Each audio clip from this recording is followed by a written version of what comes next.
सतेंद्र, आप सभी का डिजिटल विद्यापीठ के ऑनलाइन प्लेटफॉर्म में मैं सतेंद्र आप सभी का स्वागत करता हूं। स्टूडेंट्स, आज हम लोग बाल मनोविज्ञान पर डेमो लेक्चर लेंगे और ये लेक्चर आपका पार्ट 1 पर आधारित होगा।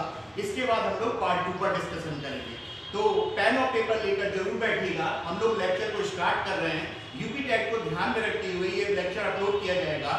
आज हम लोग बाल मनोविज्ञान पर लेव वाइगोत्स्की का सिद्धांत पढ़ेंगे, जहां पर वो अपना सिद्धांत देंगे सामाजिक अंतःक्रिया संस्कृति विकास का सिद्धांत। और ब्रैकेट में आप देख रहे हो यहाँ पर लिखा हुआ है संज्ञानवाद। तो यहाँ पर एक एक शब्द को आप ध्यान से सुनिएगा जो एग्जाम को ध्यान में रखते हुए लिखे गए हैं। सबसे पहले मैं यहाँ पर संज्ञानवाद को आपके साथ डिस्कस करूंगा। देखिएगा स्टूडेंट, सबसे पहले एक वर्ड आता है ज्ञान। तो जब वर्ड ज्ञान आता है तो आप बोलते हो ये नॉलेज है, लेकिन यहाँ पर लिखा हुआ है संज्ञान, तो ये ज्ञान से थोड़ा डिफरेंट है।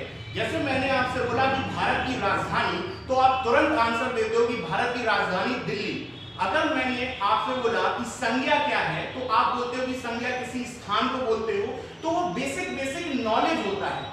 लेकिन जब उस ज्ञान को हम नेक्स्ट लेवल पर लेकर जाते हैं, या ज्ञान की जो उच्चतम पराकाष्ठा होती है, जहां पर दिमागी चिंतन का, मानसिक क्रियाओं का, मेमोरी लेवल का इस्तेमाल किया जाता है और वहां पर लॉजिक चीज देखने को मिलती है, तो वही चीज ज्ञान नहीं होता, वही आपका बन जाता है संज्ञान। और एंड में लगा हुआ है वाद। वाद का अर्थ होता है थ्योरी या सिद्धांत, यानी कि संज्ञानवाद का अर्थ हो गया जहां पर दिमागी चिंतन का इस्तेमाल करते हैं, उस चीज को हम लोग संज्ञानवाद कहते हैं। और उसी संज्ञानवाद पर लेव वाइगोत्स्की ने अपना सिद्धांत दिया, जिसका नाम है सामाजिक अंतःक्रिया संस्कृति विकास का सिद्धांत। स्टूडेंट्स, इसको पढ़ने से पहले यहाँ पर मैं आपको एक शब्द और एक मनोवैज्ञानिक का नाम दूंगा, जिनका नाम है जीन पियाजे।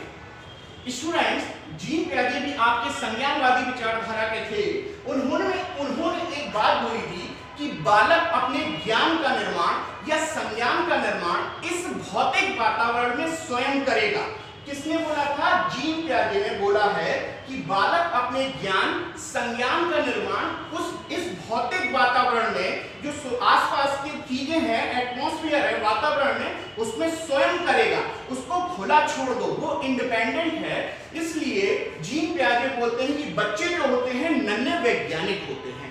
ये तो हमने जीन पियाजे की बात कर ली, लेकिन पढ़ क्या रहे हैं हम लोग? लेव वाइगोत्स्की। ये बोलेंगे कि बालक अपने संज्ञान या ज्ञान का निर्माण इस भौतिक वातावरण में करेगा तो जरूर, लेकिन उसको उस समाज की जरूरत पड़ेगी जहां पर वो रह रहा है। दूसरा, उस समाज में लोगों के अंतःक्रिया यानी कि इंटरेक्शन के माध्यम से उस समाज का जो संस्कृति है, कल्चरल है, वहां पर वो अपने संज्ञान का निर्माण करेगा। यानी कि स्पष्टता ध्यान रखेंगे कि लेव वाइगोत्स्की बोलते हैं कि बालक अपने ज्ञान संज्ञान का निर्माण इस भौतिक वातावरण में किसी की सहायता, उस समाज में लोग उनसे अंतःक्रिया के माध्यम से अपने संज्ञान का निर्माण करता है। ये एक बेसिक मैंने आपके सामने कुछ बात शेयर करी। अब कुछ मेमोरी वाले तत्व हैं जो आपको ध्यान में रखे हुए। देखिएगा, एक क्वेश्चन ये भी पूछ सकता है कि लेव वाइगोत्स्की किस कंट्री के हैं, तो आप ध्यान में रखिएगा ये रूस के हैं, संज्ञानवादी विचारधारा के हैं, और इन्होंने जो अपना सिद्धांत दिया उस सिद्धांत को बोलते हैं सोशल कल्चरल डेवलपमेंट थ्योरी, जो कि संज्ञानवाद पर आधारित है, सामाजिक अंतःक्रिया विकास का सिद्धांत। इतनी बात हो गई। अब एक इंपॉर्टेंट बात, यहां पर मैंने एक शब्द लिखा हुआ है भाषा या लैंग्वेज।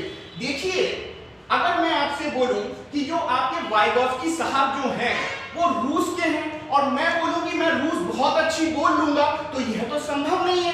कहने का अर्थ ये है, हमारा जो इंटेलेक्चुअल डेवलपमेंट जो होगा, संज्ञान का जो विकास होगा हमारे सोसाइटी में इंटरेक्शन के माध्यम से, कल्चरल के माध्यम से, वहां पर आपकी भाषा बहुत इंपॉर्टेंट रोल प्ले करने वाली है। भाषा के माध्यम से हम लोग सीखते हैं। अगर कोई मुझसे बोले कि रूस में सीखो, तो ये पॉसिबल नहीं होगा। तो संज्ञान निर्माण में इनके अनुसार भाषा बहुत महत्वपूर्ण है। इनके अनुसार, लेव वाइगोत्स्की के अनुसार। इतनी बात हो गई। अब कुछ इंपॉर्टेंट टर्म है यहां पर मैं लिखने जा रहा हूं, यहां से आपका क्वेश्चन आता है, ध्यान से सुनेंगे। एक कॉन्सेप्ट है यहां पर MKO, जिसको हम लोग जानते हैं अधिक जानकार अन्य, या इसको इंग्लिश में बोले तो हम लोग नॉलेजेबल अदर पर्सन। अब सेकंड देखिए, यहां पे मैंने एक शब्द लिखा है जिसको हम लोग बोलते हैं स्कैफोल्डिंग या ढांचा, या इसको हम लोग बोल सकते हैं अल्पकालीन सहायता, या इसका एक और नाम आपको देखने को मिलेगा सीढ़ी, और एक आप नाम और देखने को मिलेगा जिसे मचान बोलते हैं। आपने जरूर सीढ़ी और मचान जैसे शब्दों का नाम सुना होगा। और ढांचा ही स्कैफोल्डिंग को बोलते हैं, और स्कैफोल्डिंग को ही बोलते हैं अल्पकालीन सहायता, और स्कैफोल्डिंग को ही बोला जाता है सीढ़ी या मचान। इतनी दो बातें हो गई। अब तीसरा टर्म हम और नोट करते हैं, फिर उसके आगे हम लोग बढ़ेंगे। देखिएगा स्टूडेंट्स, तीसरा लिखा हुआ है जेपीडी। इसको पहले नोट कर लेते हैं। इसका नाम क्या है? जोन ऑफ प्रॉक्सिमल डेवलपमेंट, या हिंदी में बोले हम लोग समीपस्थ या निकट विकास का क्षेत्र। स्टूडेंट, बहुत इंपॉर्टेंट कॉन्सेप्ट है, यहां से क्वेश्चन आता ही है। पहले टर्म को हम लोग पकड़ते हैं। क्या बोल रहा है? मोर नॉलेजेबल अदर पर्सन, या अधिक जानकार अन्य। सिंपल सी बात है, अगर आपको कोई समस्या होगी और लैब वाइगोस्की बोल रहे हो कि आप अपनी नॉलेज क्रिएट करोगे, लेकिन करोगे कहां पे? उस समाज में किसी की सहायता से, अंतःक्रिया के माध्यम से। अब आपको कोई प्रॉब्लम सॉल्व करना है तो सबसे पहले आप उस व्यक्ति के पास जाओगे जो आपकी समस्या का समाधान कर सकता है।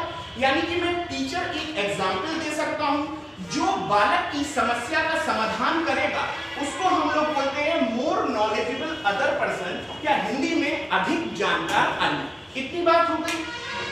अब देखिएगा, दूसरा शब्द यहां पे आने वाला है स्कैफोल्डिंग, जिसे हम लोग ढांचा या अल्पकालीन सहायता के नाम से भी जानते हैं।